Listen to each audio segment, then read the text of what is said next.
Thank you and welcome to the show this morning.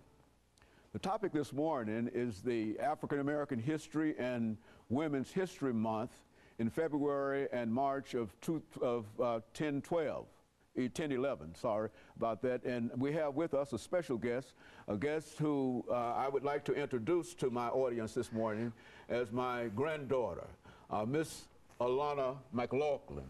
And of course, McLaughlin, let me welcome you to the show this morning, Alana, and tell you how delighted we are to have you here, and to let our audience know that it is indeed a privilege that we are able to have you with us this morning, because for the last 2 years, you've been over my shoulder and almost insisting that somehow Pawpaw, as you refer to me, provide a situation that will allow you to sit in that seat.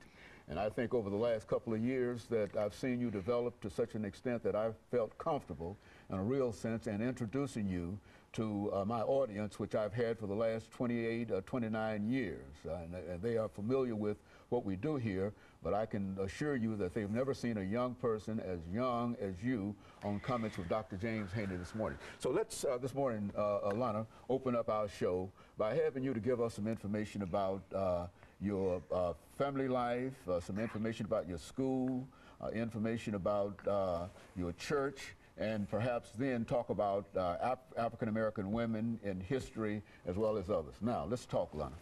Yes. Well, my name is Alana McLaughlin. I am 8 years old, and I go to Glen Enhanced Option School. Very good. And in addition to going to a Glen Option School, why don't you tell me something about your family? Well, my mother is Cheryl L. Haney. My father is Michael L. McLaughlin. My grandmother is Mildred J. Haney. And my grandfather is Dr. James E. Haney. Very good. And of course, you also quite recently had a tragic situation in your family in reference to your grandmother. Why don't you say something about your departed grandmother for us? Well, my grandmother was named Louise McLaughlin. She recently passed, and she will always be loved and missed. Very good, and of course we're glad to have you to sort of represent her, because I think what you're talking about, what you'd like to talk about this morning, also includes your school. You're 8 years old, and you've attended a number of schools since you started school. And why don't you talk about the first school that you attended, doing the preschool, and perhaps say something about the first, second, and third grade, and you might say something about that great report card that you received at the end of this term. Talk about your activity in school, Alana.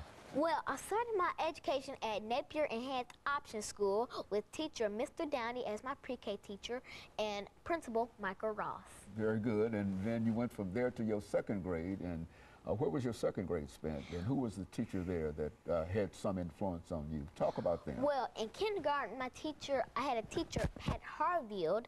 Then I had a first grade teacher, Mrs. Jennifer Berry, and principal Brenda Steele. And all of them played a very, very important part in your life. As a matter of fact, I think they allowed you to speak every morning on the loudspeaker in the school, did they not? Announcements. You made announcements. You made announcements to the a lot of announcements. Now, what about your third grade? You're in the third grade now. I am. Well, I started at Glen Enhanced Option School for the second grade with teacher Trudy Vest, and now my current teacher is Miss Wendy Anderson for the third grade. And you've got a good principal there and everything? Laura Snyder. Very good. And so you're really making progress in school. Why don't you tell us about that great report card that you got quite recently? Well, I don't want to brag, but I got all A's. Okay, and very good. And so what? And I understand that you're reading on the fifth grade level, are you not? I am a 44. Very good. And you're also involved in piano. Why don't you tell us something about your piano career? Well, I take piano lessons at Shalom Music Center with teacher Pat Turner. Good. And you've also had some recitals, I understand. I have. Well, why don't you tell us something about that, about some of your experiences doing those recitals? Well, I've had a lot of experiences such as playing in front of a lot of people at McKendrick Village. Very good. And speaking of McKendrick Village, that is also one of the churches that you've been affiliated with. In addition, why don't you say something about your church? Well, I go to John Wesley United Methodist Church with Pastor Elijah McGee and First Lady Sheila McGee. I also acolyte and attend Sunday school with Miss Cecilia James. Very good. And so you're having some experience, and you're also a member of the children's choir there. I am. From what I understand. And dance class. And as well as dance class. And you're too modest to admit that you were, what, the homecoming queen? Yep, last year I raised the most money. Okay, that made you the homecoming queen because you were able to raise the most money. Very good. And that's your introduction to church life, Alana. Also, Alana, I think that since this is one of the last things we have, and let us thank you for being with us this morning. Thank you. Thank you, and good morning.